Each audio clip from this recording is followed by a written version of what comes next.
سورۃ الفتح. تمہیدی باتیں میں پہلے عرض کر چکا ہوں. یہ سورہ مبارکہ نازل ہوئی ہے صلح حدیبیہ کے بعد.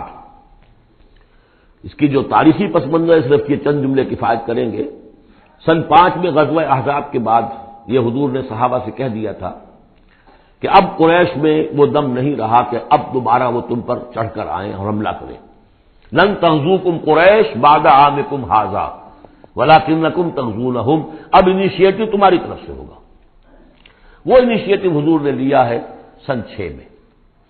آپ نے عمرے کا احرام باندھا اور آپ کے ساتھ 1400 عام طور پر بیان ہوتا ہے لیکن بعض روایات میں 1800 صحابہ احرام باندھ کر چلے کہ ہم عمرہ کرنے جا رہے ہیں. یہ گویا کہ ایک ٹیسٹ تھا کہ اب قریش کرتے کیا ہے. آپ احرام کے لیے اپنی منزل بہ منزل کرتے ہوئے پہنچ گئے حدیبیہ تک, وہی جگہ جہاں پر کہ پھر صلح ہوئی. ادھر قریش کے لیے جو ہے ان کی جان پر بن گئی. پہلی بات تو یہ کہ ان کی روایات کے خلاف تھا کہ کوئی آئے عمرے کی نیت سے اور ان کو روک دے. یہ عرب کی روایت نہیں تھی. دوسرا یہ کہ اب اگر آنے دیتے ہیں اور مسلمان دنگناتے ہوئے آئیں شہر کے اندر عمرہ کریں تو گویا کہ ان کی شکست ہو گئی. تو وہاں پر جو بھی ہوا تفصیلات کا تو موقع نہیں ہے. ایک طرف تو وہ تلے ہوئے تھے کہ جنگ کریں گے, اور جب حضرت عثمان کو حضور نے بھیجا ہے کچھ سلسلہ جنبانی کے لیے, وہاں ان کو روک لیا گیا. خبر مشہور ہو گئی کہ انہیں شہید کر دیا گیا. پھر حضور نے بیعت لی. وہ بیعت علی الموت کہلاتی ہے. بیعت علی لا نفر یا بیعت علی الموت, اور اس کا نام ہے بیعت رضوان. ایک درخت کے نیچے آپ تشریف فرما ہوئے اور سب نے آ کر آپ سے بیعت کی کہ اب یہاں جانے دے دیں گے اپنی, سب ہم یہاں پر مرنے کے لیے تیار ہیں, جانے قربان کر دیں گے, یہاں سے واپس نہیں جائیں گے. جب وہاں یہ خبریں پہنچی اور انہوں نے کچھ اور اندازہ کر لیا تھا کہ یہ تو بڑے سرفرے لوگ معلوم ہو رہے ہیں, ان میں سے کوئی جو ہے بھاگنے والا نظر نہیں آتا یہاں سے, تو پھر یہ ہے کہ وہ مجبور ہو گئے کہ اب کچھ صلح کریں. پھر صلح ہوئی, صلح حدیبیہ, لیکن وہ بڑی ان ایکول صلح تھی. اس میں مسلمانوں کے لیے ہیوملیشن تھی, اس لیے کہ یہ طے کر لیا گیا اس میں کہ اگر کوئی مسلمان مدینے سے واپس آئے مکے تو اسے مکے والے واپس نہیں کریں گے, لیکن اگر کوئی مکے سے مدینے جائے گا تو واپس کرنا ہوگا. اور وہاں پر ہو بھی یہ گیا. ابو جندل صحابی تھے جن کو کہ اسی نے جو کہ وہاں سے صلح کے لیے گفت و شریک کرنے کے لیے آیا تھا, سہیل بن عمرو, اس کا ہی بیٹا عین اس وقت وہ پہنچ گیا, لیکن صلح کے وہ کاغذات لکھے جا چکے تھے. اس نے معاملہ بچایا, مسلمانوں مجھے پھر قصائیوں کے حوالے کر رہے. حضور نے فرمایا کہ ابو جندل تم صبر کرو, جو وعدہ ہم کر چکے ہیں ہمیں اس کی پابندی کرنی ہے. بہرحال اس کو حضور نے, اگرچہ صحابہ تو اس درجے دلگیر تھے کہ ہم یہ دم کر صلح کیوں کر رہے ہیں. حضرت عمر رضی اللہ تعالیٰ عنہ سے تو بہرحال یہ بھی کہہ دیجئے کہ زیادہ قرب جو انہیں حاصل تھا حضور سے, اس کی بنا پر ان کی یہ ہمت ہو گئی کہ آپ نے وہ سوال جواب بھی کر لیا جس پر آپ پھر ساری عمر پچھتاتے رہے. کہ آپ نے پوچھا کہ کیا ہم حق پر نہیں ہیں؟ حضور نے فرمایا ہاں ہم حق پر ہیں. کیا آپ اللہ کے رسول نہیں ہیں؟ آپ نے مسکرا کر جواب دیا ہاں میں اللہ کا رسول ہوں. تو پھر ہم یہ کیوں دم کر صلح کر رہے ہیں؟ آپ نے فرمایا کہ میں وہی کر رہا ہوں جو اللہ نے مجھے حکم دیا. بس اتنی سی بات تھی جس پر ساری عمر پچھتائے. لیکن یہ بات حضرت علی نے بھی کر دی اس درجے میں کہ جب وہ صلح نامہ لکھا گیا, حضور ڈکٹیٹ کرا رہے تھے, حضرت علی کاتب سے لکھ رہے تھے, تو اب حضور نے فرمایا یہ صلح نامہ ہے, لکھو محمد رسول اللہ اور قریش کے مابین. وہ سہیل بن عمرو نے اعتراض کر دیا کہ نہیں, یہ اگر ہم اس میں لکھیں گے ظاہر بات ہے صلح نامے پر تو دونوں فریقوں کے دستخط ہوتے ہیں, تو میں دستخط کروں گا تو میں تو آپ کو اللہ کا رسول نہیں مانتا, ورنہ اس عبارت کی روح سے جب اس کے نیچے میرا بھی دستخط آئیں گے تو وہ میں نے مان لیا. تو حضور نے اس پر بھی مسکرا کر کہا کہ تم مانو نہ مانو میں اللہ کا رسول ہوں, لیکن اے علی مٹا دو یہ رسول اللہ کے لفظ, مٹا دو وہاں سے, لکھ دو یہ معاہدہ ہے محمد ابن عبداللہ اور قریش کے مابین. حضرت علی نے کہا کہ حضور یہ میں نہیں کر سکتا, میں اپنے ہاتھ سے آپ کے نام کے ساتھ لکھے ہوئے الفاظ. اب دیکھیے اگرچہ حکم تو یہ ہے کہ الامر فوق الادب, لیکن یہ کہ یہ جو بھی کچھ ہوا ہے تو یہ ہوا غیرت دینی, حمیت دینی کی وجہ سے. حضرت علی نے بھی کیا, حضرت عمر نے بھی کیا, دونوں کے طرز عمل میں کوئی فرق نہیں. لیکن بہرحال اس کے بعد جو ہے صلح ہوئی ہے, اور مسلمانوں کے دل اگرچہ اس پہ بہت ہی رنجیدہ تھے, اور یہ بات بھی بڑی عجیب تھی کہ وہی احرام کھول دیے گئے, وہی قربانی کے جانور جو ہیں. تو اب اس پر جو ہے یہ آیت سورت اتری ہے, اور پہلا لفظ یہ ہے انا فتحنا لک فتحا مبینا, مسلمانوں کی دلجوئی کے لیے کہ تم جسے سمجھ رہے ہو کہ دب کر صلح کی ہے, حقیقت حال کے اعتبار سے تو ہے محمد ہم نے آپ کو بڑی روشن فتح عطا فرمائی. آج ہم اسے انٹرپریٹ کر سکتے ہیں روشن فتح کس اعتبار سے کہ ٹریٹی کے معنی یہ ہے کہ مصالحت یا صلح ہوتی ہے دو فریقوں کے درمیان جو ایک دوسرے کو ریکگنائز کریں. اس کا مطلب یہ ہے کہ قریش نے ریکگنائز کر لیا that Muhammad is a power to reckon with, اور یہ بہت بڑی بات ہے، قریش نے تسلیم کیا، اور تسلیم کرنا جو ہے یہ اللہ تعالیٰ کی طرف سے فتح عظیم ہے۔ انا فتحنا لك فتحا مبینا لیغفر لك اللہ ما تقدم من ذنبك وما تاخر۔ اب دیکھیے یہ ذنب کا لفظ یہاں پھر دوبارہ آ گیا، تاکہ اللہ تعالیٰ بخش دے آپ کو جو پچھلے ہوئی آپ کی کوئی کوتاہیاں یا گناہ، یا جو بعد میں ہوئی، وَيُتِمَّ نِعْمَتَهُ، جو پیچھے رہے گناہ ان کو بھی بخش دے، وَيُتِمَّ نِعْمَتَهُ عَلَيْكَ، اور تاکہ اللہ تعالیٰ اپنی نعمت کا اتمام فرما دے آپ پر، وَيَهْدِيَكَ صِرَاطًا مُسْتَقِيمًا، اور آپ کو ہدایت دے سیدھے راہ کی طرف۔ اب یہ ہے پھر ایک اشکال پیدا ہوتا ہے کہ حضور صلی اللہ علیہ وسلم تو پہلے ہی سیدھی راہ پر ہیں، پھر یہ کہ تمام اہل ایمان حضور کے ساتھ سیدھی راہ پر چلے آ رہے ہیں، اور سیدھی راہ پر چلتے ہوئے اب اہل ایمان کو بھی، حضرت ابوبکر کو بھی آپ کے ساتھ چلتے ہوئے کتنے برس ہو گئے؟ 18 برس ہو گئے، تو اب ان کے معنی کیا ہوں گے؟ تو اس پہ بہت سی بحثیں ہیں، یہ تو اب میں تفصیل میں نہیں جا سکتا۔ میری توجہ وہی ہے جو میں اس سے پہلے سورہ محمد میں کر چکا ہوں ضم کی، کہ یہ جو جد و جہد ہوئی ہے اس میں اگر کہیں کوئی خامی کوتاہی کسی کی طرف سے ہوئی ہے، چاہے وہ کسی اور مسلمان کی طرف سے ہوئی ہے، صاحب ایمان کی طرف سے ہوئی ہے، غلطی ہوئی ہے، خطا ہوئی ہے، ان سب کی اب اللہ تعالیٰ تلافی فرما دے گا۔ یہ فتح مبین جو ہے وہ ان سب کو کور کر جائے گی، اور یہدیہ کا صراط مستقیم، اب آپ کی یہ جد و جہد بالکل سیدھی تیر کی طرح اپنے ہدف کی طرف بڑھے گی۔ اب اس میں کوئی جو ہے تزلزل نہیں ہوگا، بلکہ آپ کی یہ جد و جہد، اللہ کے دین کی اقامت کی جد و جہد اور اللہ کی حکومت قائم کرنے کی جد و جہد جو ہے سیدھی اپنے ہدف کی طرف بڑھتی چلی جائے گی۔ چنانچہ یتم نعمتہ، وہ تو ہم پڑھ چکے ہیں، الیوم اکملت لکم دینکم واتممت علیکم نعمتی ورضیت لکم الاسلام دینا۔ تو دین کا اتمام ایک تو اس شکل میں کہ قرآن میں دین مکمل ہو جائے، شریعت پوری ہو گئی، لیکن اس سے تکمیل نہیں ہوتی اس معنی میں جب تک اس کی عملی ڈیمانسٹریشن بھی مکمل نہ ہو۔ عملی ڈیمانسٹریشن مکمل ہوتی ہے جب اللہ کی حکومت بالفعل قائم ہو جائے۔ تو اتمام نعمت جو ہے وہ صرف کتاب کے اندر اس شریعت کا پورا بیان ہو جانا اور نظام کا آ جانا، اس سے وہ اتمام بتمام و کمال نہیں ہوتا جب تک کہ اس کا ایک نمونہ جو ہے، اس کی ایک صورت لوگوں کے سامنے نہ آ جائے، آئیڈیل فارم اس کی جو ہے وہ سامنے نہ آ جائے، اس کا نمونہ سامنے آ جائے، تو اس کے لیے ضروری ہے کہ اب یہ جد و جہد آپ کی جو ہے سیدھی اب تیز رفتاری کے ساتھ اپنے اصل ہدف یعنی اظہار دین لیظہرہ علی الدین کلہ، اور یہ آیت آ جائے گی اس سورہ مبارکہ کے آخر میں بھی کہ ہم نے بھیجا ہی آپ کو ہے محمد اس لیے ہے کہ آپ اللہ کے دین کو غالب کریں۔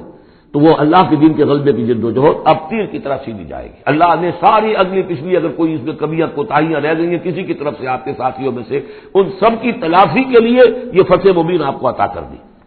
وَيَنْصُرَكَ اللَّهُ نَصْرًا عَزِيزًا، اور اللہ آپ کی مدد کرے گا ایسی مدد کہ جس کے لیے کوئی شکست نہ ہو، بڑی زبردست مدد۔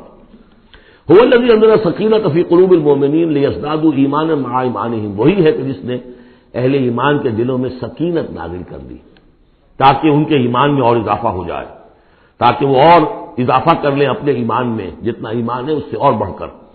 وَلِلَّهِ جُنُودُ السَّمَاوَاتِ وَالْأَرْضِ، اب ظاہر بات ہے کہ اس میں ایک تو کیفیت یہ تھی کہ جو انہیں سکون حاصل تھا کہ وہ تیار تھے سب اپنی جانیں دینے کے لیے، اس کے لیے بھی ایک سکون قلب کے اندر اللہ تعالیٰ نے ان کے پیدا کیا تھا، تبھی تو وہ اس کے لیے آمادہ ہوئے۔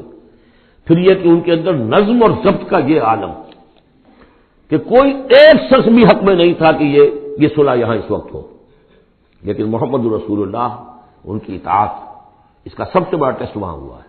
اور یہ بات جو میں کہہ رہا ہوں شاید بعض حضرات کو عجیب لگی، کوئی ایک شخص بھی نہیں تھا اس کے حق میں، اس کی دلیل کیا ہے؟ اس کی دلیل یہ ہے کہ جب حضور نے جب صلح ہو گئی مکمل، آپ نے فرمایا مسلمان اٹھو، احرام کھول دو اور یہی قربانیاں دے دو۔ کوئی نہیں اٹھا، ایک بھی نہیں اٹھا۔ دوسری مرتبہ کہا آپ نے اٹھو بھائی، اب ہو گیا بات، بس جو ہو گئی ہوگی، اب یہی احرام کھول دو، کوئی نہیں اٹھا۔ تیسری دفعہ کوئی نہیں اٹھا۔ آپ دلگیر ہو کر، دل گرفتہ ہو کر اپنے خیمے میں چلے گئے۔ سلمہ رضی اللہ تعالیٰ عنہ ام المومنین آپ کے ساتھ تھی، ان سے جا کر کہا میں نے 3 مرتبہ مسلمانوں سے کہا ہے کہ اٹھو اور احرام کھول دو، کوئی نہیں اٹھ رہا۔ انہوں نے کہا، مشورہ دیا کہ آپ کسی سے کچھ نہ کہیں، اپنی زبان سے کچھ نہ کہیں، آپ اپنا احرام کھول دیجیے۔ بس آپ آئے باہر، آپ نے قربانی دی، احرام کھول دیا، اس پر اب سب اٹھ گئے۔ یعنی اصل میں وہ سب کے سب منتظر تھے کہ کیا حضور ہمارا امتحان لے رہے ہیں، یہ کوئی ٹیسٹ ہو رہا ہے، کیا ہو رہا ہے، یا حالت منتظر شاید کوئی نئی صورت پیدا ہو جائے، شاید حالات بدل جائیں۔ لیکن ان کے لیے یہ بڑی انہونی سی بات تھی کہ عمرے کی نیت کر کے ہم نے احرام باندھا ہوا، یہاں کیسے کھول دے رہا ہوں؟ لیکن بہرحال وہ صرف ایک توقف جو تھا وہ اسی درجے میں تھا کہ شاید کوئی نئی صورت پیدا ہو جائے، لیکن اس سے ظاہر ہو رہا ہے کہ سب کے دل جو ہے وہ اس صلح کے حق میں نہیں تھے، وہ تو چاہ رہے تھے کہ اب ہمیں موقع ملے اور ہم یہاں جنگ ہو اور اللہ کے دین کو ہم غالب کریں۔ هو الذي انزل السکینۃ فی قلوب المؤمنین لیزدادوا ایمانا مع ایمانہم وللہ جنود السماوات والارض، اور تمام آسمانوں اور زمین کے لشکر تو اللہ ہی کے ہیں۔ وکان اللہ علیما حکیما، اللہ سب کو جاننے والا اور کمال حکمت والا ہے۔ لیدخل المؤمنین والمؤمنات جنات تجری من تحتها الانہار خالدین فیہا، تاکہ وہ داخل کرے اہل ایمان مردوں اور عورتوں کو ان باغات میں جن کے دامن میں ندیاں بہتی ہوں گی، جن میں وہ ہمیشہ ہمیشہ رہیں گے۔ وَيُكَفِّرْ عَنْهُمْ سَيِّئَاتِهِمْ، اور دور کر دے ان سے ان کی برائیوں کو۔ وَكَانَ ذَلِكَ عِندَ اللَّهِ فَوْزًا عَظِيمًا، اور یقیناً یہی شے ہے اللہ کے نزدیک بڑی کامیابی ہے۔ وَيُعَذِّبُ الْمُنَافِقِينَ وَالْمُنَافِقَاتِ وَالْمُشْرِكِينَ وَالْمُشْرِكَاتِ الظَّانِّينَ بِاللَّهِ ظَنَّ السَّوْءِ، یہ الفاظ بہت مشابہ ہیں سورہ احزاب کی آخری آیات کے، اور سورہ احزاب جو ہے آپ کو معلوم ہے سن 5 میں نازل ہوئی اور یہ سن 6 میں نازل ہو رہی ہے، تو زمانہ جو ہے قریب کا ہے۔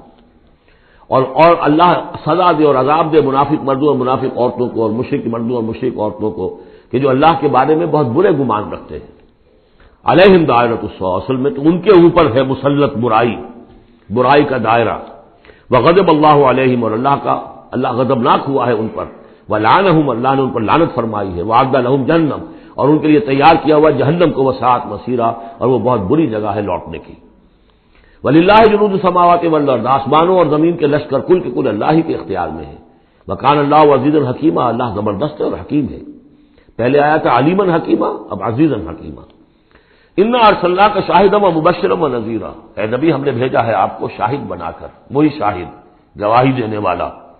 یہاں اپنے قول اور اپنے عمل سے اللہ کے دین کی گواہی دی۔ قیامت میں کھڑے ہو کر عدالت میں پروزیکیوشن وٹنس کی حیثیت سے کہیں گے اے اللہ تیرا دین جو مجھ تک آیا تھا میں نے پہنچا دیا تھا، اب یہ ان کے ذمے ہے۔ فکیف اذا جئنا من کل امۃ بشہید وجئنا بک علی ہؤلاء شہیدا، ہم نے آپ کو بھیجا ہے گواہ بنا کر اور بشارت دینے والا بنا کر اور خبردار کرنے والا بنا کر، لتؤمنوا باللہ ورسولہ، تاکہ اے مسلمانوں تم ایمان رکھو اللہ پر اور اس کے رسول پر، وتعزروہ وتوقروہ، اور اللہ کے رسول کی تو تم مدد بھی کرو اور ان کی تعظیم کرو، توقیر کرو، وتسبحوہ بکرۃ واصیلا، اور اللہ کی تم تسبیح کرو صبح شام۔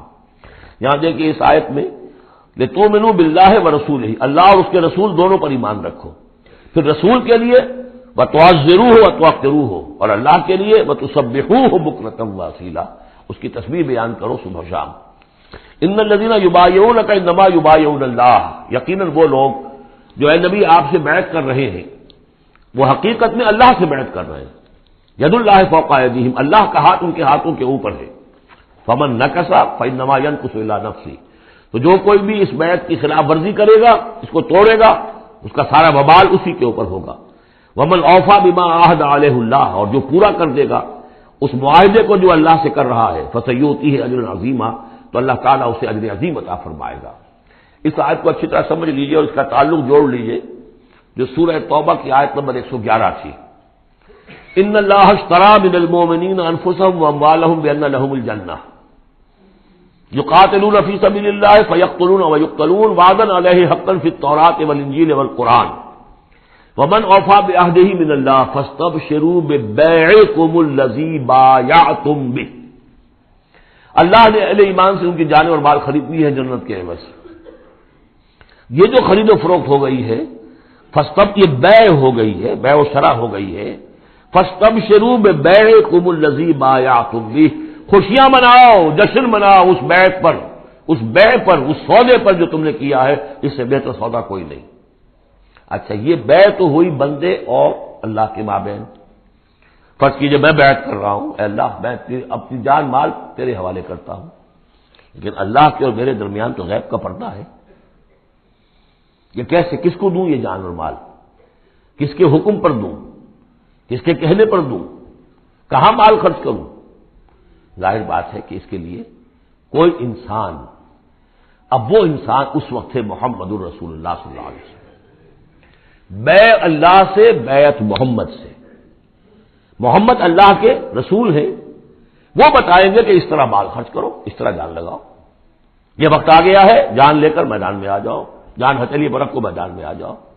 لہذا جو بیع اللہ سے ہوئی ہے، ان اللہ اشتری من المؤمنین انفسهم واموالهم بان لهم الجنہ، اس کے لیے بیعت محمد رسول اللہ سے ہو رہی ہے۔ اور یہ عرب میں رواج تھا کہ جب وہ کوئی سودا کرتے تھے پھر وہ مصافحہ کرتے تھے، ہاتھ ملاتے تھے، ہاتھ جب ملا لیا اب وہ جو سودا ہے پکا ہو گیا، اب پیچھے نہیں جا سکتے آپ۔ جب تک مصافحہ نہیں ہوتا اس وقت تک آدمی کوئی اس میں تبدیلی کر سکتا ہے، لیکن مصافحہ جو ہے وہ پختگی کے لیے۔ لہذا یہ بیعت اب محمد رسول اللہ سے ہو رہی ہے کہ ہم نے جو جان اور اپنی مال جو اللہ کے حوالے کی ہے اسے ہم خرچ کریں گے آپ کے کہنے کے مطابق، جو آپ حکم دیں گے، آپ کی مرضی ہے، آپ ہم سے جب چاہیں یہ جان اور مال حاصل ہے، جب چاہیں وصول فرما لیں۔ یہ بیعت ہے جو ہوئی ہے محمد رسول اللہ سے۔ اچھا، اس میں جو یہ فرمایا کیونکہ یہ تین فریق ہو گئے، اللہ، بیعت کرنے والا اور جس کے ہاتھ پر بیعت کی گئی، لہذا یہ ٹرائی پارٹائٹ ایگریمنٹ ہے، تین فریق ہیں اس کے۔ ایک وہ ہے حضور کا ہاتھ جس پر بیعت کرنے والے کا ہاتھ آ گیا، اللہ نے فرمایا ایک تیسرا ہاتھ بھی ہے، وہ تمہیں نظر نہیں آ رہا، ید اللہ فوق ایدیہم، اللہ کا ہاتھ ان کے ہاتھوں کے اوپر ہے۔ تو یہ تین ہاتھ ہیں در حقیقت اس بیعت کے اندر، اس بیعت کے اندر۔ ان الذین یبایعونک انما یبایعون اللہ، اصل میں تو بیعت، اور بیعت جو ہو رہی ہے تو اللہ سے ہو رہی ہے۔ فاستبشروا ببیعکم الذی بایعتم بہ، باب مفاعلہ کے اندر بھی وہ آ گیا، تم نے جو باہمی یہ کیا ہے بیع و شراء کا معاملہ، اس کو خوشیاں مناؤ، وہی باب مفاعلہ ہے، وہ یبایعونک، ان الذین یبایعونک، اے نبی جو آپ سے یہ بیعت کر رہے ہیں، انما یبایعون اللہ، وہ اللہ سے بیعت کر رہے ہیں۔ ید اللہ فوق ایدیہم، اللہ کا ہاتھ ان کے ہاتھوں کے اوپر ہے۔ فمن نکث فانما ینکث علی نفسہ، تو جو کوئی بھی اب اس سے روگردانی کرے گا، اسے توڑے گا، اس کی خلاف ورزی کرے گا، اس کا وبال اسی پر آئے گا، آپ پر اس کا کوئی الزام نہیں۔ ومن اوفی بما عہد علیہ اللہ فسیؤتی اجرا عظیما، اور جو بھی پورا کر دے گا جس کا کہ اس نے وعدہ اللہ سے کیا ہے، یہ معاہدہ اللہ سے ہوا جان اور مال کا۔ اسی لیے سورہ احزاب میں آپ نے پڑھا تھا نا، من المؤمنین رجال صدقوا ما عہد اللہ علیہ ومنہم من قضی نحبہ ومنہم من ینتظر، اہل ایمان میں وہ جوان مرد ہیں جنہوں نے اپنا جو عہد کیا تھا اللہ سے وہ پورا کر دکھایا، سچا کر دیا۔ ان میں سے وہ بھی ہیں جو اپنی نظر پیش کر چکے، اور وہ بھی ہے جو باقی منتظر ہیں ابھی کہ کب ہماری باری آئے۔ وبال دوش ہے سر جان ناتواں پہ مگر لگا رکھا ہے تیرے خنجر و ثنا کے لیے، اے اللہ ہم لیے پھر رہے اس سر کو کہ کب تیری راہ میں کٹے اور ہم فارغ ہو جائیں، سمک دوش ہو جائیں، ہمارے کندھے سمک ہو جائیں، ہلکے ہو جائیں، سمک دوش، کندھا ہلکا ہو جائے۔ یہ سر کا بوجھ ہم لگائے ہوئے ہیں اپنے سر پر کہ کب تیری طرف سے حکم آئے ہم نے اپنے سر کٹوائیں اور ہم فارغ ہوں۔ اب اسی کو سمجھ لیجیے کہ حضور کے بعد یہ بیعت کس سے ہوگی؟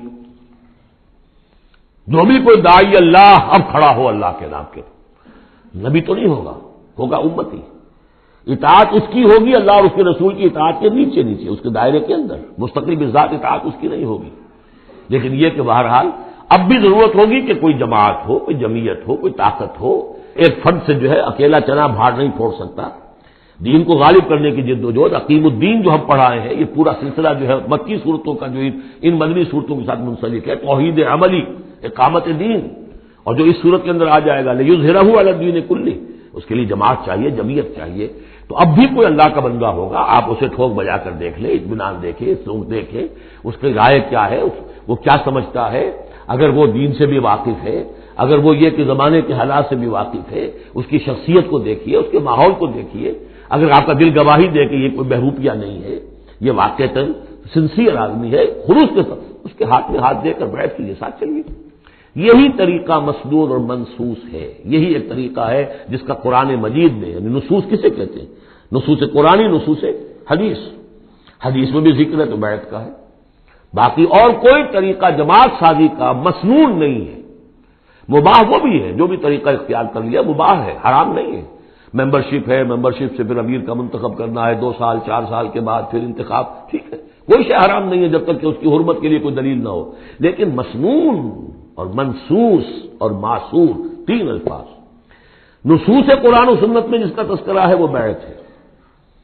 جو مسنون ہے پوری زندگی حضور کی جو ہے اس میں کتنی بیعتیں ہوئی ہیں، بیعت عقبہ اولیٰ، بیعت عقبہ ثانیہ، بیعت رضوان، اور پھر یہ کہ نحن الذین بایعوا محمدا علی الجہاد ما بقینا ابدا، جب غزوہ احزاب میں جب وہ خندق کھودی جا رہی تھی تو یہ شعر پڑھ رہے تھے صحابہ کرام، ہم ہیں وہ لوگ کہ جنہوں نے محمد سے بیعت کی ہے جہاد کی، اب یہ جہاد جاری رہے گا جب تک جان میں جان ہے۔ یہ ہے ساری زندگی میں آپ کی بیعت کا نظام تھا. اس کے بعد خلافت ہوئی تو بیعت پر ہوئی. حضرت ابو بکر سے بیعت، عمر سے بیعت، مشورہ علیحدہ بات ہے. جب طے ہو گیا کہ اب یہ ہو گیا تو بیعت. پھر خلافت میں کچھ غلط رخ پیدا ہو رہا تھا. حضرت حسین رضی اللہ تعالیٰ عنہ اور حضرت عبداللہ ابن زبیر رضی اللہ تعالیٰ عنہما یہ کھڑے ہوئے تو جنہوں نے جمعیت بنائی بیعت کی بنیاد پر بنائی. یہ دوسری بات ہے کہ جو کوفی تھے انہوں نے جو بیعت کی تھی حضرت حسین سے وہ توڑ دی انہوں نے. فمن نکث فإنما ينكث على نفسه. اس کے بعد ہمارے ہاں اگر کوئی سلسلہ بنا ہے ارشاد کا، تزکیہ نفس کا، صوفیاء کا، وہ بھی بیعت. بادشاہ ہوتے تھے تو بیعت. پچھلی صدی میں جتنے جہاد ہوئے، ہمارے ہاں سب سے بڑا جہاد ہوا پچھلی صدی کا، 19ویں صدی عیسوی کا، سید احمد بریلوی رحمۃ اللہ علیہ اور شاہ اسماعیل شہید رحمۃ اللہ علیہ، ان لوگوں کا جو بیعت کی بنیاد پر جماعت تھی. کوئی اور بنیاد جماعت سازی کی نہیں تھی. مہدی سوڈانی نے جہاد کیا انگریزوں کے خلاف بیعت کی بنیاد پر. سلوسی نے جہاد کیا اطالویوں کے خلاف بیعت کی بنیاد پر. تو یہ بیعت کا لفظ جو یہاں آیا ہے اس کو اچھی طرح سمجھ لیجیے. یہ جان لیجئے کہ یہ جو دوسرا رکوع ہے اس سورہ مبارکہ کا، اور اس کے بعد تیسرا رکوع اور چوتھا رکوع جو ہے، ان میں بھی تقدیم و تاخیر ہے. یہ جو پہلے رکوع کا مضمون ہے یہ جا کر ملے گا اب تیسرے کے ساتھ، اور بعد میں یہ نازل ہوا ہے کہ یہ جو دوسرے رکوع میں آیتیں آ رہی ہیں. سیقول لک المخلفون من الاعراب شغلتنا اموالنا واہلونا. جب حضور واپس پہنچ گئے اور یہ غزوہ جو بیعت رضوان ہو گئی اور پھر صلح حدیبیہ ہو گئی، پھر آپ واپس پہنچے تو جاتے ہوئے گویا کہ ان سے کہا جا رہا ہے حضور سے، جیسے کہ غزوہ تبوک سے واپسی پر جو آیات نازل ہوئی وہ ہم سورہ توبہ میں پڑھ چکے ہیں. ان قریب کہیں گے وہ لوگ جو پیچھے رہ جانے والے تھے، من الاعراب، اعراب میں سے، شغلتنا اموالنا واہلونا. حضور نے عام اعلان کروایا تھا، فرض نہیں تھا، سب کے لیے لازم نہیں تھا. عمرے کے لیے چلنے کے لیے کہا تھا چلے، جتنے لوگ چل سکتے ہیں چلے. تو اب آئیں گے یہ وہ اعراب جو ہے بادیہ نشین، اور وہ کہیں گے حضور ہم مشغول رہے اپنے اموال میں، اپنے ڈھور ڈنگر کی دیکھ بھال میں، اپنے اہل و عیال میں، ہم آپ کے ساتھ نہیں جا سکے، فاستغفر لنا، تو ہمارے لیے استغفار کیجیے. یقولون بألسنتہم ما لیس فی قلوبہم. یہ لوگ اپنے منہ سے وہ کچھ کہہ رہے ہیں اپنی زبانوں سے ان کے دلوں میں نہیں ہے، دلوں میں کچھ اور ہے. یہ منافقوں کا تذکرہ ہو رہا ہے اعراب میں سے. قل فمن یملک لکم من اللہ شیئا ان اراد بکم ضرا او اراد بکم نفعا. ان سے کہیے کہ اگر اللہ تعالیٰ نے تمہارے لیے کوئی بھی اگر ضرر کا فیصلہ کیا تھا تو، اور اگر خیر کا فیصلہ کیا تھا تو کون سی چیز روک سکتی ہے؟ من یملک لکم من اللہ شیئا. کون ہے وہ کہ جو اختیار رکھتا ہو تمہارے بارے میں اللہ کی طرف سے کچھ بھی، اگر اس نے ارادہ کیا ہو ضرر کا. یعنی اگر کوئی خرابی ہونی تھی تو کیا تمہارے یہاں ہونے کی وجہ سے رک جانی تھی؟ یا اگر خیر کوئی آنا تھا تو تمہاری غیر موجودگی میں نہیں آ سکتا تھا؟ یعنی پیچھے رہ جانا کیا معنی دار، کیوں رہ گئے؟ اگر کوئی خیر آنا تھا وہ تمہاری غیر موجودگی میں بھی آ سکتا ہے، کوئی شر آنا تھا وہ تمہاری موجودگی میں بھی آ سکتا ہے. تو جب تمہاری موجودگی اور ناموجودگی اللہ کے اعتبار سے تو بالکل برابر ہے، تو تمہارا یہ بہانہ تراشنا جو ہے یہ صحیح نہیں ہے. بل کان اللہ بما تعملون خبیرا. بلکہ تم جو کچھ کرتے رہے ہو اللہ اس سے باخبر ہے. وہ کیا ہے؟ اب ان کے دل کی بات اللہ تعالیٰ، ان کے دل میں جو چور تھا. بل ظننتم، تمہیں یہ گمان ہو گیا تھا، ان لن ينقلب الرسول والمؤمنون الى اهلهم ابدا. ان کو یہ گمان ہوا کہ ان کا تو معلوم ہوتا ہے کہ واقعتاً کوئی دماغ خراب ہو گیا مسلمانوں کا، قریش پر چڑھائی کر کے جا رہے ہیں. قریش، یہ تو سمجھیے کہ ان کے لیے ابھی تک عرب میں جو ان کی حیثیت تھی قریش کی، وہ سمجھتے تھے کہ اب تو یہ موت کے منہ میں جا رہے ہیں، اب یہ واپس ان میں سے کوئی آنے والا نہیں ہے. بل ظننتم، تم نے یہ گمان کیا تھا، ان لن ينقلب الرسول والمؤمنون الى اهلهم ابدا، کہ اب واپس آئیں گے ہی نہیں رسول اور اہل ایمان اپنے گھر والوں کی طرف. وزین ذلک فی قلوبکم، اور یہ تمہارے دلوں میں کھبا دی گئی بات. وظننتم ظن السوء، اور تم نے بہت برا گمان کیا. وکنتم قوما بورا، اور تم ہو ہی تباہ ہونے والے لوگ. یہ منافقین اعراب کا تذکرہ. اور یہ کب ہو رہا ہے؟ سن 6 میں. سن 2 کے اندر جو معاملہ تھا وہ بھی ہم دیکھ چکے ہیں، وہ جو سورہ محمد کے اندر آیا معاملہ، جبکہ ابھی یہ مرحلہ شروع ہو رہا تھا، ابھی قتال کا سلسلہ شروع ہونے والا تھا. اس وقت بھی ان کے دلوں میں صلح جوئی، امن سے کام کرو، صلح سے کام کرو، یہ خامخواہ جو ہے یہ اس طرح کی مہم جوئی مناسب نہیں ہے. اس وقت ان کا یہ خیال تھا. وَمَن لَّمْ يُؤْمِن بِاللَّهِ وَرَسُولِهِ فَإِنَّا أَعْتَدْنَا لِلْكَافِرِينَ سَعِيرًا.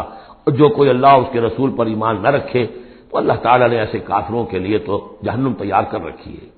وَلِلَّهِ مُلْكُ السَّمَاوَاتِ وَالْأَرْضِ يَغْفِرُ لِمَن يَشَاءُ. اور اللہ آسمانوں اور زمین کی بادشاہی اللہ ہی کے لیے ہے، وہ بخشتا ہے جس کو چاہتا ہے، وَيُعَذِّبُ مَن يَشَاءُ، اور عذاب دے گا جس کو چاہے گا، وَكَانَ اللَّهُ غَفُورًا رَحِيمًا، اور اللہ تعالیٰ غفور الرحیم ہے۔ سَيَقُولُ الْمُخَلَّفُونَ إِذَا انطَلَقْتُمْ إِلَىٰ مَغَانِمَ لِتَأْخُذُوهَا، اب یہ نوٹ کر لیجئے تاریخی اعتبار سے کہ اس کے فوراً بعد جو ہے اگلے ہی سال حضور نے، اب جب کہ قریش سے صلح ہو گئی تو آپ یکسو ہو گئے، ادھر سے کوئی حملہ اب نہیں ہوگا، تو آپ نے اپنی پوری طاقت لے کر خیبر پر حملہ کیا، جو گڑھ بن گیا تھا یہودیوں کا، جو بنو قینقاع اور بنو نذیر نکالے گئے تھے، جا کے وہیں آباد ہو گئے تھے، پہلے سے بھی وہاں پر وہ بڑا گڑھ تھا، ان کے بڑے قلعے تھے، بڑے یعنی فورٹیفائڈ، اور وہاں پر سارا وہ اب حضور نے ان کی جو ہے سرکوبی کی۔ جب حضور خیبر کی طرف جا رہے تھے، اب ان کا ہم بھی چلتے ہیں آپ کے ساتھ، اس لیے انہیں یقین تھا کہ فتح ہوگی اور مال غنیمت آئے گا۔ سَيَقُولُ الْمُخَلَّفُونَ إِذَا انطَلَقْتُمْ إِلَىٰ مَغَانِمَ، اور اے مسلمانوں جب تم اب جاؤ گے غنیمت حاصل کرنے کے لیے، یعنی اب جو غزوہ خیبر کی طرف جو پیش قدمی کرو گے، تو یہی لوگ جو پہلے پیچھے رہ گئے تھے وہ یہ کہیں گے ضرونا نتبعکم، ہم بھی آپ کے ساتھ چلے، اجازت دیجیے۔ یریدون ان یبدلوا کلام اللہ، یہ اللہ کے کلام کو بدل دینا چاہتے ہیں، وہ اللہ کا کلام اگلے رکوع میں آ رہا ہے کہ ان کے بارے میں طے کر دیا گیا تھا کہ جو لوگ اس صلح حدیبیہ کے موقع پر نہیں گئے ہیں ساتھ حضور کے، اب ان کو کسی بھی دوسری نیکسٹ جنگ کے اندر شمولیت کی اجازت نہیں ہوگی، وہ آگے آ رہا ہے، اس لیے اس کے سمجھنے میں تھوڑی سی دقت ہوتی ہے، لیکن سمجھ لیجئے کہ وہ آگے ہے، اسی لیے تقدیم و تاخیر کی میں نے بات آپ سے کی تھی۔ یریدون ان یبدلوا کلام اللہ، یہ چاہتے ہیں کہ اللہ کے کلام کو تبدیل کر دیں، اللہ کے حکم کو بدل دیں۔ قل لن تتبعونا، کہہ دیجئے کہ نہیں اب تم ہمارے ساتھ نہیں جاؤ گے، کذالکم قال اللہ من قبل، یہ بات اللہ تعالیٰ پہلے ہی کہہ چکا ہے پہلے، اور اس صورت میں آ رہا ہے ذرا بعد میں۔ فَسَيَقُولُونَ بَلْ تَحْسُدُونَنَا، وہ کہیں گے یہ تو آپ لوگ حسد کر رہے ہیں ہم سے، آپ ہمیں ساتھ میں لے جانا چاہتے ہیں جبکہ ہمیں اندازہ ہے کہ وہاں پہ غنیمتیں ملیں گی۔ بل كانوا لا يفقهون الا قليلا، حقیقت یہ ہے کہ یہ فہم ہی نہیں رکھتے، تفقہ ہی نہیں رکھتے مگر بہت ہی تھوڑی۔ قل للمخلفین من الاعراب، یہ جو لوگ رہ گئے تھے پیچھے، یہ بدو لوگ، ان سے کہہ دیجئے ستدعون الى قوم اولی باس شدید، ان قریب پھر تمہیں بلایا جائے گا ایک ایسی قوم کی طرف، ایسے قوم کے مقابلے کی طرف جو بڑی طاقت والی ہوگی، تو قاتلونہم او یسلمون، یا تم ان سے قتال کرو گے یا وہ مسلمان ہوں گے اور یا وہ اطاعت قبول کریں گے۔ اس سے ہے اشارہ در حقیقت جو نیا سلسلہ جنگوں کا شروع ہونے والا تھا، اور وہ تھا سلطنت روما کے خلاف غزوہ موتا۔ اب اندرون ملک عرب کا معاملہ جو تھا وہ ختم ہوا، اب تو اصل جو معاملہ پیش آنا ہے وہ انقلاب محمدی کا بین الاقوامی مرحلہ ہے، تصدیر الانقلاب، انقلاب کو اب آگے ایکسپورٹ کرنا ہے، اور اب ٹکراؤ ہونے والا ہے جس کی پیشگی خبر دی جا رہی ہے سلطنت روما کے ساتھ، جہاں سٹینڈنگ آرمیز تھی لاکھوں کی، جو رومن لیجنز مشہور ہیں تاریخ کے اندر، غرقِ آہن اور ٹرینڈ، تو تمہیں بلایا جائے گا اس وقت، پھر تمہیں ایک موقع دے دیا جائے گا، ستدعون الی قوم اولی باس شدید تقاتلونہم او یسلمون، اور یہ اصل میں تین چیزیں آ گئی وہی کہ اب جو بھی اس عرب سے باہر جو معاملہ ہوا ہے، یا تو وہ اسلام لے آئے یا وہ اطاعت قبول کر لیں، یہ دونوں یسلمون میں شکلیں ہو جائیں گی، اطاعت قبول کر لیں یا اسلام لے آئیں یا پھر جنگ ہوگی۔ فَإِن تُطِيعُوا يُؤْتِكُمُ اللَّهُ أَجْرًا حَسَنًا، اگر اس وقت تم اطاعت کرو گے اللہ کے رسول کی، ان کے ساتھ جاؤ گے تو اللہ تعالیٰ جو ہے تمہیں اجر حسنہ دے گا۔ وَإِن تَتَوَلَّوْا كَمَا تَوَلَّيْتُم مِّن قَبْلُ، اور اگر تمہیں اسی طرح پیٹھ دکھا دی جیسے کہ پہلے پیٹھ دکھائی تھی، يُعَذِّبْكُمْ عَذَابًا أَلِيمًا، تو اللہ تعالیٰ عذاب علیم دے گا تمہیں۔ لَيْسَ عَلَى الْأَعْمَىٰ حَرَجٌ، ہاں اگر کوئی اندھا ہے تو اس پر کوئی الزام نہیں ہے، کوئی تنگی نہیں ہے، وہ اگر نہیں گیا کوئی بات نہیں۔ وَلَا عَلَى الْأَعْرَجِ حَرَجٌ، کوئی لنگڑا ہے تو اس کے لیے بھی نہیں ہے۔ وَلَا عَلَى الْمَرِيضِ حَرَجٌ، اسی طریقے سے کوئی بیمار ہے تو اس پر بھی کوئی اس کی بات پرس نہیں ہے۔ وَمَن يُطِعِ اللَّهَ وَرَسُولَهُ يُدْخِلْهُ جَنَّاتٍ تَجْرِی مِن تحتہا الْأَنْہَارُ، اور جو اللہ تعالیٰ اور اس کے رسول کی اطاعت کرے گا اللہ تعالیٰ اس کو داخل کرے گا ان باغات میں جن کے دامن میں ندیاں بہتی ہوں گی۔ وَمَن يَتَوَلَّ، اور جو کوئی پلٹ جائے پیٹھ موڑ لے، يُعَذِّبْهُ عَذَابًا أَلِيمًا، اللہ تعالیٰ اسے عذاب علیم دردناک عذاب دے گا۔ اب اس کے بعد یہ پہلے رکوع والا مضمون جو بیعت کا مضمون چل رہا تھا، وہی بیعت کا مضمون اب آگے یہاں چل رہا ہے۔ یہ بیچ والا جو ہے دوسرے رکوع کا مضمون یہ اس کے بعد کا تھا، پہلے آ گیا۔ وہاں جو فرمایا تھا کہ ان الذین یبایعونک انما یبایعون اللہ، اب آگے چلیے، لقد رضی اللہ عن المؤمنین اذ یبایعونک تحت الشجرہ، اللہ راضی ہو گیا ان اہل ایمان سے جو آپ سے بیعت کر رہے تھے درخت کے نیچے۔ فعلم ما فی قلوبہم، تو اللہ تعالیٰ کے علم میں ہے جو کچھ ان کے دلوں میں تھا، اور اس وقت ذوق شہادت اور جوش جہاد تھا، ابھی وہ صلح کی بات تو ہوئی نہیں، وہ تو بیعت کر کے ہونے کے بعد ہوئی ہے۔ فانزل سکینت علیہم، اللہ نے ان پر سکینت، سکون، اطمینان نازل کر دیا۔ وَأَصَابَهُمْ فَتْحًا قَرِيبًا، اور انہیں فتح جو دی بہت قریب، وہ فتح قریب وہی ہے، اِنَّا فَتَحْنَا لَكَ فَتْحًا مُبِينًا، اس صلح کو کہا گیا کہ فوری طور پر انہیں فتح مل گئی۔ وَمَغَانِمَ كَثِيرَةً يَأْخُذُونَهَا، اور بہت سی غنیمتیں ہیں جو وہ اور جو لیں گے، حاصل کریں گے۔ وَكَانَ اللَّهُ عَزِيزًا حَكِيمًا، اور اللہ تعالیٰ زبردست ہے، حکمت والا۔ وعدکم اللہ مغانم کثیرۃ تاخذونها، اے مسلمانوں اللہ کا تم سے وعدہ ہے بہت سی غنیمتیں تمہیں ملیں گی۔ فعجل لکم هذه، تو یہ تو تمہیں نقد دے دی ہے، فوری طور پر دے دی ہے یہ فتح جو تمہیں مل گئی ہے۔ وکف ایدی الناس عنکم، اور اللہ تعالیٰ نے روک لیا لوگوں کے ہاتھوں کو تم سے، لتکون آیۃ للمؤمنین، تاکہ یہ اہل ایمان کے لیے ایک نشانی بن جائے۔ وَيَهْدِيَكُمْ صِرَاطًا مُسْتَقِيمًا، اور اللہ تعالیٰ تمہاری رہنمائی فرمائے سیدھے راستے کی طرف، یعنی اب تمہاری جد و جہد جو ہے وہ تیر کی طرف سیدھی کامیابی کے آخری مراحل تک پہنچ جائے۔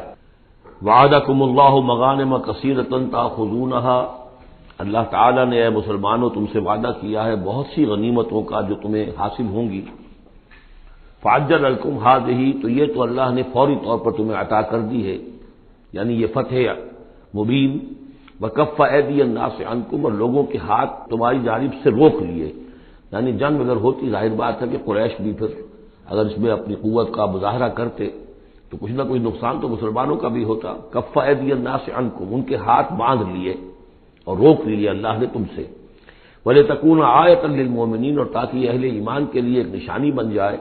وَيَهْدِيَكُمْ صِرَاطًا مُسْتَقِيمًا، اور اللہ تعالیٰ اب تمہیں سیدھی راہ پر گامزن کر دے، یعنی تمہاری جد و جہد کو، اجتماعی جو جد و جہد ہے تمہاری، اسے براہ راست تیر کی طرح سیدھا اب اس کے آخری ہدف اور منزل مقصود تک پہنچا دے۔ وَأُخْرَىٰ لَمْ تَقْدِرُوا عَلَيْهَا، اور کچھ اور بھی فتحیں ہیں جن کا ابھی تک تمہیں جس پر قدرت حاصل نہیں ہوئی ہے۔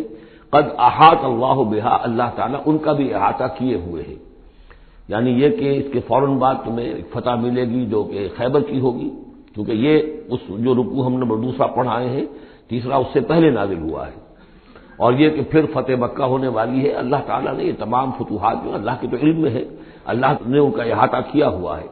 وَكَانَ اللَّهُ عَلَىٰ كُلِّ شَيْءٍ قَدِيرًا، اللہ ہر چیز پر قادر ہے۔ وَلَوْ قَاتَلَكُمُ الَّذِينَ كَفَرُوا لَوَلَّوُا الْأَدْبَارَ، اور اگر یہ کافر یعنی قریش مکہ تم سے جنگ کرتے تو لازماً پیٹ دکھا دیتے، پیٹ پھیر جاتے۔ ثم لا یجدون ولیا ولا نصیرا، اور پھر نہ پاتے اپنے لیے کوئی حمایتی، کوئی مددگار۔ سنت اللہ التی قد خلت من قبل، یہ اللہ کی وہ سنت ہے، اس کا دستور ہے، اس کا قانون ہے کہ جو پہلے سے چلا آ رہا ہے، یعنی یہ کہ اللہ تعالیٰ اپنے رسولوں کی مدد کرتا ہے۔ تو اب رسول کے ساتھ اگر وہ جنگ پر آمادہ ہو گئے ہوتے تو یقیناً ان کو پیٹھ دکھانی پڑتی اور شکست ان کا مقدر بنتی۔ سنت اللہ التی قد خلت من قبل ولن تجد سنت اللہ تبدیلا، اور نہیں پاؤ گے تم اللہ کی سنت اور اللہ کے دستور میں کوئی تبدیلی۔ وَهُوَ الَّذِي كَفَّ أَيْدِيَهُمْ عَنكُمْ وَأَيْدِيَكُمْ عَنْهُمْ بِبَطْنِ مَكَّةَ، وہی ہے جس نے روک لیے ان کے ہاتھ تمہاری طرف بڑھنے سے اور تمہارے ہاتھ ان کی طرف بڑھنے سے۔ بِبَطْنِ مَكَّةَ، بیچ شہر مکے کے، یعنی مکے کی وادی میں اور مکے کے شہر میں اگر یہ جنگ ہوتی اور یہ خون ریزی ہوتی، من بعد ان اسفرکم علیہم، اور یہ اللہ نے روک دیا اس کے بعد کہ اللہ نے تمہیں ان پر فتح دے دی تھی، یعنی کہ واقعتاً دل میں قریش شکست کھا چکے تھے، وہ سمجھ رہے تھے کہ ہمارے لیے مقابلہ ممکن نہیں ہے، ورنہ وہ صلح کبھی نہ کرتے۔ ان کے لیے تو یہ چیز گویا کہ بڑی موت سے بھی بڑھ کر جو تھی، بھاری تھی، کہ مسلمان جو ہے ان کے ساتھ ہم صلح کریں، انہیں تسلیم کر لیں، اور پھر یہ بھی طے کریں کہ اگلے سال آپ آئیے اور ہم 3 دن کے لیے تو یہ پورا مکہ خالی کر دیں گے، آپ یہاں جس طرح چاہے عمرہ کریں۔ یہ شرط بھی اس میں شامل تھی اگلے سال، لیکن اس سال آپ کو جانا پڑے گا، ہماری ناک جو ہے اتنی نہ کٹے کہ اسی سال آپ عمرہ کر لیں، لیکن یہ ہے کہ بہرحال آئندہ آپ آئیں گے۔ تو اس کے بعد کہ اللہ نے تمہیں ان پر فتح دے دی تھی۔ وَكَانَ اللَّهُ بِمَا تَعْمَلُونَ بَصِيرًا، اور جو کچھ تم کر رہے ہو اللہ اسے دیکھ رہا ہے۔ هُمُ الَّذِينَ كَفَرُوا وَصَدُّوكُمْ عَنِ الْمَسْجِدِ الْحَرَامِ، وہی لوگ ہیں، یعنی ان کے جرائم کا تذکرہ ہو رہا ہے جنہوں نے کفر کیا تو اور تمہیں روکے رکھا مسجد حرام تک جانے سے۔ وَالْهَدْيَ مَعْكُوفًا أَن يَبْلُغَ مَحِلَّهُ، اور ہدی کے جو جانور لے کے گئے تھے مسلمان احرام کے ساتھ ساتھ، وہ ہدی کے جانور تھے کہ کعبے کے لیے نیاز کے یہ جانور ہیں، وہ رکے ہوئے تھے کہ وہ اپنی اصل جگہ پر یبلغ محلہ، کہ اس کا اصل مقام تو یہ تھا کہ کعبے جائیں، وہاں پر ان کا چڑھاوا چڑھایا جائے اور ان کو قربانی دی جائے۔ لیکن یہ کہ وہ رکے ہوئے تھے کہ وہاں تک نہیں پہنچ سکتے تھے. لیکن یہ اللہ نے کیوں ہاتھ روک لیے؟ ان کے ہاتھ تم سے، تمہارے ہاتھ ان سے کیوں روک لیے؟ جنگ کیوں نہیں ہونے دی؟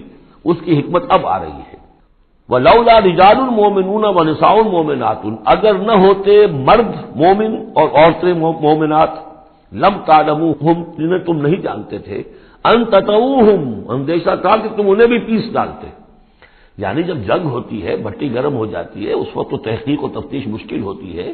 اب وہ مسلمان کے جو ہجرت نہیں کر سکے، ان میں ضعفاء بھی تھے، ان میں مریض بھی تھے، ان میں عورتیں بھی تھیں جن کے لیے ممکن ہی نہیں تھا، جیسا کہ ہم سورہ نساء میں پڑھ چکے ہیں کہ جن کے لیے بالکل ممکن ہی نہیں تھا، اللہ تعالیٰ نے ان کو معاف کر دیا تھا. ہجرت نہیں کر رہے تب بھی اللہ ان سے مواخذہ نہیں کرے گا. تو اب وہ لوگ بھی موجود تھے مکے کے اندر. اب اگر یہ چکی چلتی تو پھر تو یہ پیس ڈالتی ان کو بھی. وَلَوْلَا رِجَالٌ مُؤْمِنُونَ وَنِسَاءٌ مُؤْمِنَاتٌ لَمْ تَعْلَمُوهُمْ أَن تَطْئُوهُمْ، تم جانتے ہی نہیں تھے، ہو سکتا ہے کہ تم انہیں بھی کچل دیتے. فَتُصِيبَكُم مِّنْهُم مَّعَرَّةٌ، اور ان کے معاملے میں پھر تم پر ایک الزام آ جاتا، بغیر علم، اس کے بغیر کہ تمہیں کوئی علم ہو، تمہاری بے خبری میں تم پر الزام آتا کہ ان اہل ایمان نے آ کر اپنے اہل ایمان ساتھیوں کو بھی قتل کر دیا. لِيُدْخِلَ اللَّهُ فِي رَحْمَتِهِ، اللہ نے اسی لیے روک دیا اس جنگ کو اس وقت اور تمہیں فتح دے دی صلح کی شکل میں، تاکہ اللہ تعالیٰ داخل کرے اللہ تعالیٰ اپنی رحمت میں جس کو چاہے. لو تزینوا لعذبنا الذین کفروا منهم عذابا الیما، اگر وہ علیحدہ ہو چکے ہوتے، یعنی مسلمان اہل ایمان مرد اور عورتیں جو ہیں جو ابھی تک مقیم ہیں یہاں پر، اگر وہ یہاں سے نکل چکے ہوتے، علیحدہ ہو چکے ہوتے، تو پھر باقی یہاں صرف کفار رہ گئے ہوتے، تو ہم اسی وقت لعذبنا الذین کفروا منهم عذابا الیما، تو ان کافروں کو ہم ابھی وہ بدترین عذاب کا مزہ چکھا دیتے. اس جعل الذین کفروا فی قلوبہم الحمیۃ حمیۃ الجاہلیہ، جب کافروں نے اپنے دلوں کے اندر ایک حمیت جو ہے، ایک بڑی غیرت اور حمیت کا معاملہ، لیکن وہ حمیت جاہلی تھی کہ ہم لوگ، اور کیسے ممکن ہے کہ ہم انہیں یہاں پر عمرہ کرنے دیں، یہ لوگ کہ جو بے دین ہو گئے، ان کے اعتبار سے تو بے دین تھے، جو ہم اپنے آبا و اجداد کے دین کو چھوڑ گئے، تو وہ جو نسل پرستی اور قوم پرستی ان میں تھی، اور آبا پرستی تھی، اور اپنی روایت پرستی تھی، اس کے بنا پر حمیت جاہلیت ان کے دلوں کے اندر اتنی کوٹ کوٹ کر بھری ہوئی تھی. اس جعل الذین کفروا فی قلوبہم الحمیۃ حمیۃ الجاہلیہ، انہوں نے حمیت جاہلی کو اپنے دلوں کے اندر راسخ کر لیا تھا. فانزل اللہ سکینتہ علی رسولہ وعلی المؤمنین، تو اللہ تعالیٰ نے اپنی طرف سے سکون نازل فرما دیا اپنے رسول پر صلی اللہ علیہ وسلم اور اہل ایمان پر. والزمہم کلمۃ التقوی، اور اللہ تعالیٰ نے ان پر لازم کر دیا تقوی کی بات کو، یعنی اللہ تعالیٰ نے تقوی کو ان پر لازم کر دیا. وَكَانُوا أَحَقَّ بِهَا، یقیناً وہ تقوی کے زیادہ حقدار بھی ہیں، وَأَهْلَهَا، اور واقعتاً تقوی کے اہل ہیں، ان کے اندر تقوی موجود ہے. وَكَانَ اللَّهُ بِكُلِّ شَيْءٍ عَلِيمًا، اور یقیناً اللہ تعالیٰ ہر چیز کا علم رکھتا ہے. لَقَدْ صَدَقَ اللَّهُ رَسُولَهُ الرُّؤْيَا بِالْحَقِّ، اب ایک شبہ کا اضالہ ہو رہا ہے کہ کچھ لوگوں کو یہ خیال پیدا ہوا ہوگا کہ رسول کا تو خواب بھی سچا ہوتا ہے اور وہی کے درجے میں ہے. حضور نے ہمیں فرمایا تھا کہ میں نے خواب دیکھا کہ ہم عمرہ کر رہے ہیں تو چلو، اور یہاں ہم عمرہ نہیں کر سکے تو رسول کا خواب جھوٹا ہو گیا. یہ اگر شک کسی کے دل میں پیدا ہوا تو اس کو ظاہر کر رہے ہیں کہ رسول کا خواب جھوٹا نہیں ہوا.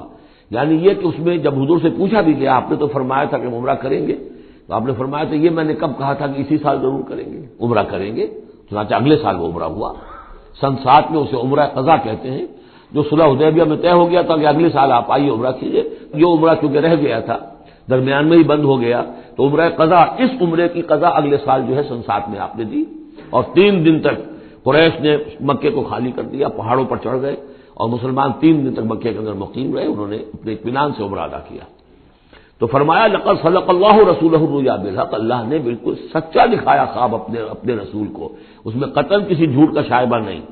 لَتَدْخُلُنَّ الْمَسْجِدَ الْحَرَامَ إِنْ شَاءَ اللَّهُ آمِنِينَ مُحَلِّقِينَ رُؤُوسَكُمْ وَمُقَصِّرِينَ لَا تَخَافُونَ، تم اے مسلمانوں لازماً داخل ہوگے مسجد حرام میں انشاءاللہ پورے امن کے ساتھ، آمنین بے کھٹکے، محلقین رؤوسکم ومقصرین، اپنے سروں کو حلق بھی کراؤ گے اور قصر بھی کراؤ گے.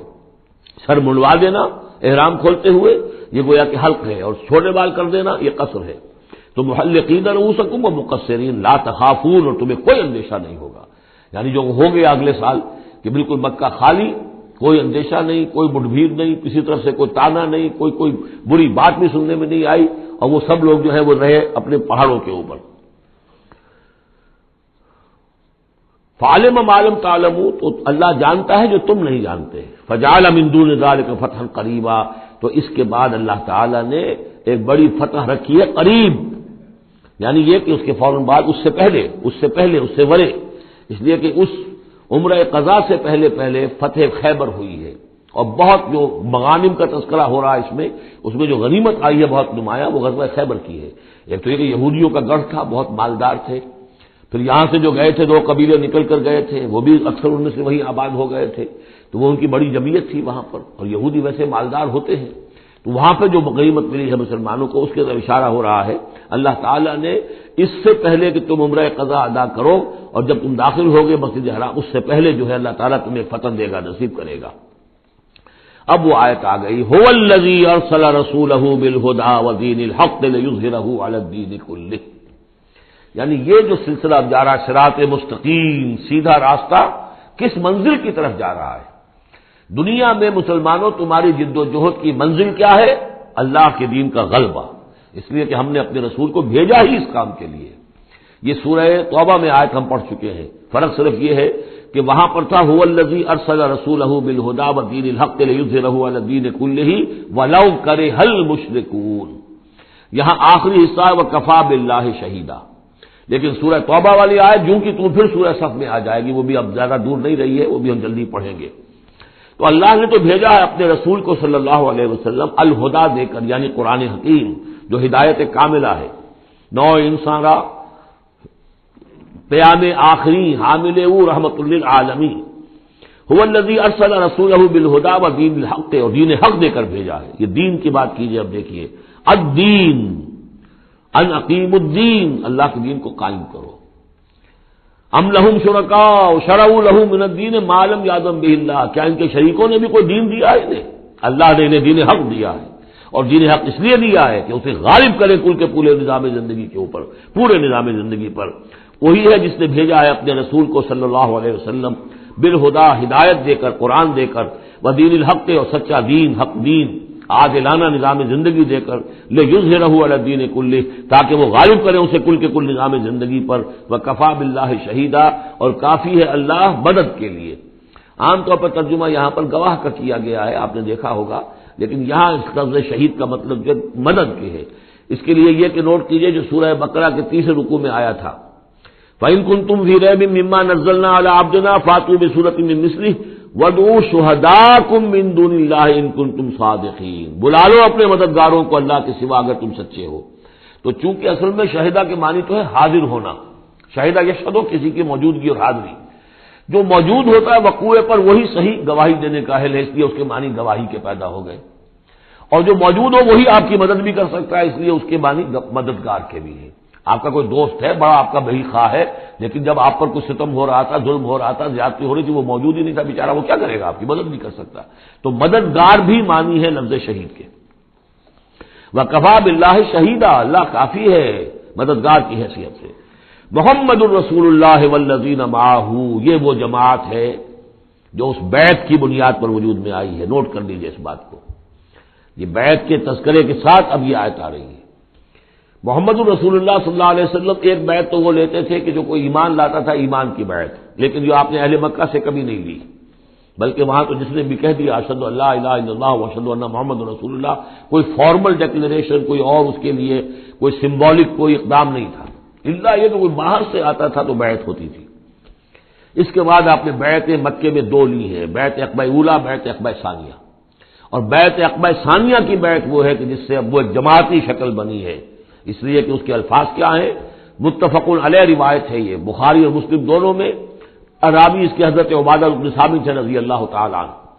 وہ بیعت کیا تھی؟ بایعنا رسول اللہ صلی اللہ علیہ وسلم علی السمع والطاعۃ فی العسر والیسر والمنشط والمکرہ وعلی اثرۃ علینا وعلی لا ننازل امر اہلہ وعلی ان نقول بالحق اینما کنا لا نخاف باللہ لومۃ لائم. ہم نے بیعت کی تھی اللہ کے رسول سے کہ آپ کا ہر حکم سنیں گے اور مانیں گے، اطاعت کریں گے. فی العسر والیسر، خواہ مشکل ہو اور خواہ آسانی ہو، والمنشط والمکرہ، خواہ ہماری طبیعت آمادہ ہو، خواہ ہمیں اپنی طبیعتوں پر جبر کرنا پڑے. وعلی اثرۃ علینا، خواہ ہم پر دوسروں کو ترجیح دی جائے، ہم کبھی نہیں کہیں گے کہ ہم آپ کے پرانے ساتھی ہیں، آپ نے بالکل ایک نووارد کو ہمارے اوپر امیر کیسے مقرر کر دیا، نہیں، اٹس یور پریروگیٹو، یہ آپ کا اختیار ہوگا، جس کو آپ چاہیں امیر بنائیں۔ وعلی اللہ ننازل امرہ لہ، جنہیں آپ والی امر بنا دیں گے، امیر بنا دیں گے، ان سے بھی ہم جھگڑیں گے نہیں، ان سے تعاون کریں گے، ان کی اطاعت کریں گے۔ جیسے کہ ایک اور حدیث میں حضور نے فرمایا، من اطاعنی فقد اطاع اللہ ومن عصانی فقد عصی اللہ، جس نے میری اطاعت کی اس نے اللہ کی اطاعت کی، اور جس نے میری نافرمانی کی اس نے اللہ کی نافرمانی کی۔ ومن اطاع امیری فقد اطاعنی، جس نے میرے مقرر کردہ امیر کی اطاعت کی اس نے میری اطاعت کی۔ ومن اطاع امیری فقد ومن عصا امیری فقد عصانی، جس نے میرے مقرر کردہ امیر کی نافرمانی کی اس نے میری نافرمانی کی۔ اب ظاہر بات ہے جب جماعتی زندگی ہوتی ہے تو ایک ہی امیر نہیں ہوتا، اب ایک فوج ہے، ایک سپہ سالار ہے، لیکن اور چھوٹے چھوٹے جو اس کے حصے ہیں، میمنہ پر کوئی اور ہے، میسرہ پر کوئی اور ہے، اب قلب پر کوئی اور ہے، چھوٹے چھوٹے کمانڈرز بھی تو ہیں، چھوٹی سی کمپنی ہے، پلاٹون ہے، پھر بٹالین ہے، بٹالین سے اوپر پھر ریجیمنٹ ہے، ہر جگہ پر جو ہے اس کے جو آفیسرز موجود ہیں، جو کمانڈرز موجود ہیں، ان سب کا سلسلے وار سب و طاعت کا نظام اگر نہیں ہوگا تو وہ فوج کہاں ہوئی؟ اس طرح ایک جماعت ہے، ایک پورے ملک کے اندر جماعت ہے، اس کا امیر ہے، پھر اس کے کئی صوبائی اس کی شاخیں اس کے امیر ہیں، تو یہ تو نظام اس طرح چلے گا۔ تو یہاں پر وعلیٰ ان نقول بالحق اینما کنا، اور آخری بات جو تھی اس بیعت کے اندر کہ ہم جہاں کہیں بھی ہوں گے حق بات ضرور کہیں گے، مشورہ مانگا جائے گا مشورہ دیں گے، we will not hold back over opinions, ہم اپنی رائے دیں گے، حق بات کہیں گے جہاں کہیں ہوں گے، لیکن اس کے بعد جو فیصلہ ہوگا فیضا عذاب الامر، جیسا کہ ہم پڑھ چکے ہیں، جب فیصلہ ہو جائے تو پھر یہ کہ اللہ اور اس کے رسول کی اطاعت لازم ہے۔ تو فرمایا یہ محمد رسول اللہ والذین معہ کی جو جماعت بنی ہے اس شکل میں، اس قتال کے مرحلے کے شروع ہونے سے پہلے منہج انقلاب نبوی میں اقدام کا مرحلہ جب آیا ہے، پیسو ریزسٹنس جب ایکٹیو ریزسٹنس میں چینج ہو رہی ہے، تو اب وہ ایک نظم جماعت کی شکل ہے، اور وہ بیعت عقبہ ثانیہ کی بنیاد پر وجود میں آیا۔ محمد رسول اللہ والذین معہ اشداء علی الکفار رحماء بینہم، اللہ کے رسول، یہ اس میں دو طرح ترجمے اس کے کیے جاتے ہیں، محمد اللہ کے رسول ہیں، یہ ایک جملہ پورا ہو گیا، والذین معہ اشداء علی الکفار رحماء بینہم، اور جو ان کے ساتھ ہیں وہ کافروں پر بہت بھاری ہے اور آپس میں بہت رحم دل ہے۔ اور ایک ترجمہ یہ بھی ہے کہ محمد رسول اللہ والذین معہ، یہ سب مل کر مبتدا بنی، اللہ کے رسول محمد اور جو ان کے ساتھ ہیں ان سب کی شان یہ ہے کہ اشداء علی الکفار رحماء بینہم، وہ کفار کے حق میں بڑے سخت ہیں لیکن آپس میں بہت رحم دل ہے، رحیم ہے، شفیق ہے۔ یہ ہم پڑھ چکے ہیں سورہ مائدہ میں بھی، اذلۃ علی المؤمنین اعزۃ علی الکافرین، اہل ایمان کے حق میں وہ بہت ہی نرم خو ہو، حلقہ یاراں تو بریشم کی طرح نرم، رزم حق و باطل ہو تو فولاد ہے مومن۔ یہ شان جو ہے بندہ مومن کی قرآن مجید میں دو جگہ آئی ہے۔ تراہم رکعا سجدا یبتغون فضلا من اللہ ورضوانا، تم دیکھو گے ان کو کبھی سجدے میں گرے ہوئے ہوں گے اور کبھی رکوع کر رہے ہوں گے، وہ اپنے رب کے فضل کی متلاشی رہتے ہیں ہر دم ہر آن، اور اللہ کی رضا چاہتے ہیں۔ سیماہم فی وجوہہم من اثر السجود، اور ان کی جو نشانی ہے وہ ان کے چہروں میں جو اثرات پیدا ہوتے ہیں سجدے سے۔ سجدے سے عام طور پر تو خیال یہ ہوتا ہے کہ یہی جو گھٹا پڑ جاتا ہے یہی سجدے کا نشان ہے، لیکن اس کے علاوہ بھی نمازیوں کے چہرے میں ان کی نماز کی ایک کیفیت ہوتی ہے، نورانیت ہوتی ہے کہ جو ان کے چہروں کے اندر موجود ہوتی ہے۔ ذالک مثلہم فی التوراۃ، یہ ہے ان کی مثال اور تمثیل جو تورات میں آئی تھی، وہ مثلہم فی الانجیل، اور انجیل میں جو ان کی مثال دی گئی تھی وہ یہ ہے کزرع اخرج شطأہ، جیسے ایک کھیتی وہ اپنا پٹھا نکالتی ہے، فآزرہ، پھر اسے گاڑھا کرتی ہے، فاستغلظ، اور فاستوى، اس کو مضبوط کرتی ہے اور پھر اسے گاڑھا کرتی ہے، فاستوى علی سوقہ، پھر اپنی نال پر کھڑی ہو جاتی ہے۔ چھوٹی سی کوئی کوپل پھوٹتی ہے، پھر وہ بڑھتی ہے، نرم سی ہے، پھر ذرا اس کا جو تنا بنتا ہے اس کے اوپر پھر کھڑی ہو جاتی ہے سیدھی۔ یہ جس طریقے سے درجہ بدرجہ یہ جو زراعت ہو رہی ہے، یہ کھیتی ہو رہی ہے، اس کا نتیجہ کیا نکلتا ہے؟ یعجب الزراع، جو زراعت کرنے والا ہے، جو کاشتکار ہے اسے بڑی بھلی لگتی ہے، آیا آج دیکھا اپنی کھیتی کو اپج آئی ہے، نکل آئی ہے، اس کے بعد یہ کیا بڑھ رہی ہے، پک رہی ہے، اب کھیتی لہرا رہی ہے، اس کے اوپر سٹے آ گئے ہیں۔ یعجب الزراع لیغیظ بہم الکفار، تاکہ اس سے دل جلے کافروں کا۔ اب یہاں اس سے واضح ہو گیا یہاں زراع کون ہے؟ یہ کھیتی صحابہ کرام کی کھیتی ہے جو پھل رہی ہے، پھول رہی ہے، اور اس کا کاشتکار کون ہے؟ محمد الرسول اللہ صلی اللہ علیہ وسلم۔ تب حضور کے ساتھ آپ کو معلوم ہے کہ جب انتقال ہوا ہے ابو طالب کا تو وہ مشکل 125 آدمی تھے، 150 آدمی تھے. آپ کی ایسی پوزیشن بھی نہیں تھی کہ اپنے بل پر مکے میں رہ سکتے، اسی لیے طائف گئے تھے. کوئی آلٹرنیٹ بیس مل جائے میں وہاں منتقل کر دوں اپنی اس دعوت کا اور اپنی اس تحریک کا مرکز. لیکن یہ کہ وہاں سے خالی ہاتھ آنا پڑا. تو ایک وہ دور تھا کہ جس میں پھر ایک مشرک کی امان لے کر مکے میں داخل ہو سکے، مطعم بن عدی کی.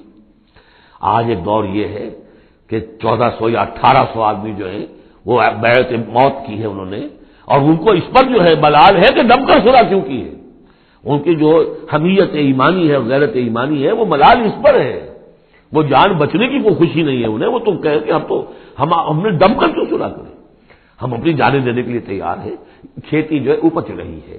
تو فرمایا کزرع اخرج شطأہ فآزرہ فاستغلظ فاستوى على سوقه يعجب الزراع ليغيظ بهم الكفار وعد الله الذين آمنوا وعملوا الصالحات منهم مغفرة واجرا عظيما. اللہ نے وعدہ کیا ہے ان لوگوں سے جو ایمان لائے اور نیک عمل کیے، ان میں سے جو واقعتاً جنہوں نے ایمان اور عمل صالح کا حق ادا کر دیا کہ ان کے لیے مغفرت بھی، اجر عظیم بھی ہے. یہاں جو مولانا عثمانی صاحب نے حاشیہ لکھا ہے مجھے بہت پسند آیا کہ اگرچہ حضور کے سارے ساتھی جو ہیں وہ سب کے سب وہی تھے کہ جو ایمان اور عمل صالح کا حق ادا کر چکے تھے، پھر بھی منہم کی ایک قید لگا کر گویا کہ ان کو یہ بات بتا دی گئی ہے کہ اصل معاملہ ہے کہ موت تک انسان قائم رہے اس پر، مبادا بعد میں کہیں کسی کے اندر کوئی تزلزل پیدا ہو جائے. ورنہ یہ کہ اگر کسی کو اس طرح کا یقین دلا دیا جائے تو اس سے تو یہ کہ پھر اطمینان پیدا ہو جائے گا. ہونا یہ چاہیے کہ آخری وقت تک ڈرتا رہے آدمی، بین الخوف والرجا کی کیفیت رہے کہ کہیں ایسا نہ ہو کہ میں پھر کہیں آج جس مقام پر اللہ نے مجھے پہنچا دیا ہے کہیں پاؤں پھسل جائے. مغفرت و اجر عظیم کا اللہ نے وعدہ فرمایا. بارک اللہ لی و لکم فی القرآن العظیم و نفعنی و ایاکم بالآیات و ذکر الحکیم.